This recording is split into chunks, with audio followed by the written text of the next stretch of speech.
अस्सलामुअलैकुम, कैसे हैं आप सब। उम्मीद करती हूँ सब खैर खैरियत से होंगे।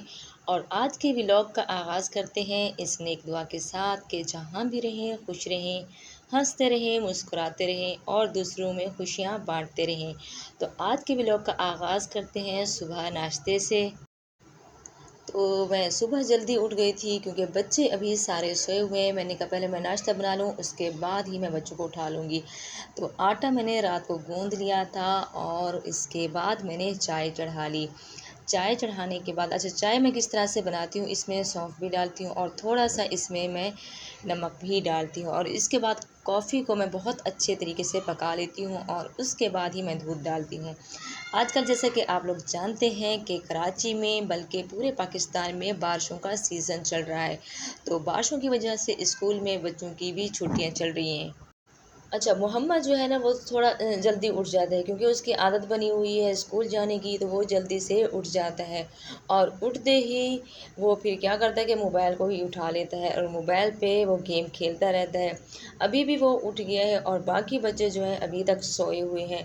तो मैं जल्दी से पहले चाय बना लेती हूँ। चाय का तरीका ना हर घर का एक अलग सा होता है। कोई कॉफ़ी बना के दूध में दूध डालते हैं और कोई जो है दूध में ही पत्ती को डाल लेते हैं। खैर उनकी अपनी मर्ज़ी है, मगर मैं इस तरह से चाय पीती हूँ और इस तरह की चाय जो है ना मेरे बल्कि मेरे नहीं बल्कि हमारे पूरे ख़ानदान में बहुत ज़्यादा मशहूर है।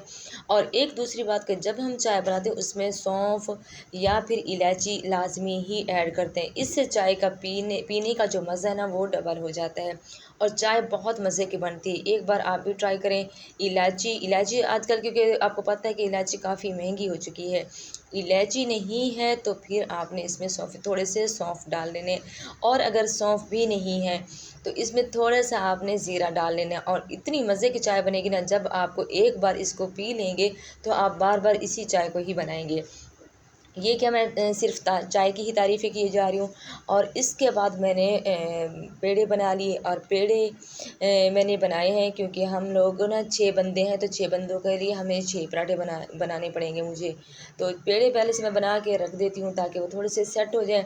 और वैसे भी ये जो आटा लेके आए हैं ना, आटा ये थोड़ा सा सही नहीं लग रहा मुझे क्योंकि रोटी बनाने से पहले ये टूटना शुरू हो जाती है। 10 किलो आटा था और अभी ये ख़त्म नहीं हुआ और जैसे ही ख़त्म हो जाएगा ना फिर हम चेंज कर लेंगे दुकान। जिस दुकान से ये आटा लेके आए हैं ना, मैंने अपने हस्बैंड साहब को पहले ही बोल दिया कि आटा आप सही नहीं लेकर आए क्योंकि ये रोटी बढ़ती नहीं है। रोटी बढ़ने से पहले ये टूटना शुरू हो जाती है। खैर अब तो ले लिया है, खोल भी लिया है, कोई मसला नहीं है, इस तरह का चलता रहता है। मगर नेक्स्ट टाइम जो है ना ऐसा नहीं करेंगे। पराठे मैं बना रही हूँ और पराठे जो है ना मैं घी वाले पराठे बनाती हूँ। सुबह नाश्ते में खाने में बड़ा मज़ा देता है चाय के साथ या फिर मैं चाय के साथ नहीं खाती। एक मैं भी चाय के साथ नहीं खाती और मेरी जो बड़ी बेटी है वो भी चाय के साथ नहीं खाती है। हम लोग या तो फिर अंडा बना लेते हैं या फिर रात का बचा हुआ सालन खा लेते हैं। अगर अंडा भी ना खाएं या फिर सालन ना भी हो तो मैं चाय के साथ पराठा कभी भी नहीं लेती। मेरे और बच्चे भी खा लेते हैं और मेरे हस्बैंड भी खा लेते हैं। अगर ना हो ये चीज़ें तो फिर मैं क्या करती हूँ कि चाय के साथ मैं केक रस बाहर से मंगा लेती हूँ और उसी के साथ ही हम नाश्ता कर लेते हैं। खैर ये नाश्ते की रूटीन आज मैं आप लोगों के साथ शेयर कर रही हूँ। अगर आप मेरी वीडियो देख रहे हैं, चलते चलते यहाँ तक पहुँच ही चुके हैं, तो मेरे चैनल को प्लीज़ सब्सक्राइब कर लें। मेरा न्यू चैनल है और मुझे आपके सपोर्ट की बहुत ज़्यादा ज़रूरत है। मैं ना आपको मेरी आवाज़ ना थोड़ी-सी ख़राब लग रही होगी क्योंकि मैं बारिशों में बहुत सारा काम कर रही हूँ और पानी का भी मसला हुआ है। तो मैं क्या करती हूँ कि बारिश में बैठ के मैं कपड़े वग़ैरह धो रही हूँ, फ़र्श वग़ैरह भी धो रही हूँ और मौसम भी काफ़ी चेंज जैसे लग रहा है ना, सर्दी की वाइब आ रही है, इस तरह की फ़ीलिंग हो रही है ना। तो मेरे ना तबीयत थोड़ी-सी ख़राब है, इस वजह से मेरी आवाज़ भी काफ़ी आपको ख़राब लग रही होगी। इस चैनल से पहले मेरे 2 चैनल थे। मैं पहले भी इसके बारे में ज़िक्र कर चुकी हूँ पहले वाली वीडियो में, आप चेक भी कर सकते हैं। इससे पहले मेरे 2 चैनल कुकिंग के हवाले से मैंने बनाए थे। पहला जो चैनल था वो इतना सही नहीं चल रहा था, वो भी पता नहीं किसी वजह से मेरा चैनल यूट्यूब ने डिलीट कर लिया।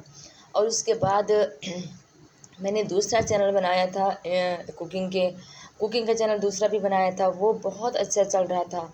उस पे मेरी अपनी बहुत सारी गलतियाँ थी, मुझे नहीं पता मैंने कौन कौन सी गलतियाँ की। अभी भी मुझे नहीं पता कि ये मेरा चैनल कब तक चलेगा, ये भी मुझे टेंशन ना हर वक़्त खाई जाती है, ठीक है ना। और जो मेरा दूसरा चैनल था वो बहुत अच्छा चल रहा था, यकीन करें उस चैनल के डिलीट होने पे मैं बहुत ज़्यादा रोई थी, बहुत ज़्यादा मैंने उस चैनल पे मेहनत की थी। अच्छा, पहले वाले चैनल पे भी मैंने बहुत ज़्यादा मेहनत की थी, दूसरे चैनल पे भी मैंने बहुत ज़्यादा की थी। मेरी अच्छी ख़ासी मेरी उस पे वीडियो आ चुकी थी और मेरे सब्सक्राइब भी अच्छे ख़ासे हो चुके थे। मगर पता नहीं मेरी किस गलती की वजह से यूट्यूब से मेरा चैनल वो भी डिलीट हो गया और मैं बहुत ज़्यादा परेशान थी, बहुत ज़्यादा रोई थी उस चैनल के ऊपर भी। ख़ैर उसके बाद 1 महीना गुज़रने के बाद मैंने ये तीसरा चैनल भी बनाया है और अपनी बहनों से बार-बार रिक्वेस्ट करती हूँ कि प्लीज़ अगर आप मेरी वीडियो इस टाइम पे देख रही हैं तो मुझे ज़रूर सपोर्ट करें। मुझे आपके सपोर्ट की बहुत ज़्यादा ज़रूरत है।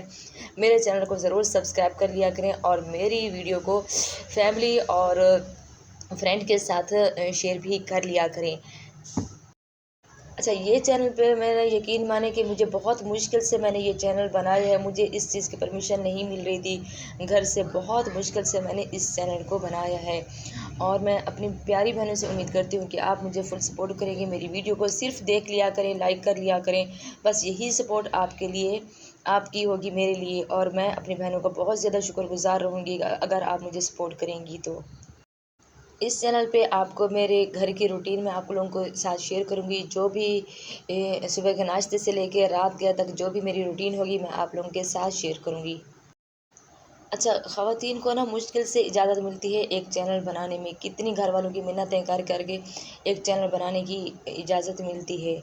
और मुझे भी इसी तरह से बड़ी मुश्किल से मुझे इजाज़त तो मिली है, मगर मैं चाहती हूँ कि मैं इस यूट्यूब पे कामयाब हो जाऊँ, ठीक है ना। हर बंदे को ज़ाहिर-सी बात है कोई ना कोई ज़रूरत होती है तभी वो ये काम करता है। और घर से बाहर निकलें तो आपको पता है कि स्कूल में अगर जॉब करें तो कितने की 3 से 4 हज़ार सैलरी होती है और 3 से 4 हज़ार महीना सैलरी में घर को भी छोड़ के जाएँ, बच्चों को भी ना देखें और फुल टाइम वहाँ पे दें तो क्या बचत होती है। इसी वजह से महँगाई के दौर में मैंने इस चैनल को बहुत मजबूरी के तहत मैंने ये चैनल बनाया है और मैं आपके सपोर्ट से ही आगे बढ़ सकती हूँ। तो मेरा नाश्ता बिल्कुल तैयार हो चुका है और रात का बचे हुए सालन के साथ मैं खाऊँगी। ये था मेरा आज का व्लॉग और उम्मीद करती हूँ आपको पसंद आएगा। तो जल्दी से मेरे चैनल को सब्सक्राइब कर लें। मिलते हैं नेक्स्ट व्लॉग में, तब तक के लिए अल्लाह हाफ़िज़।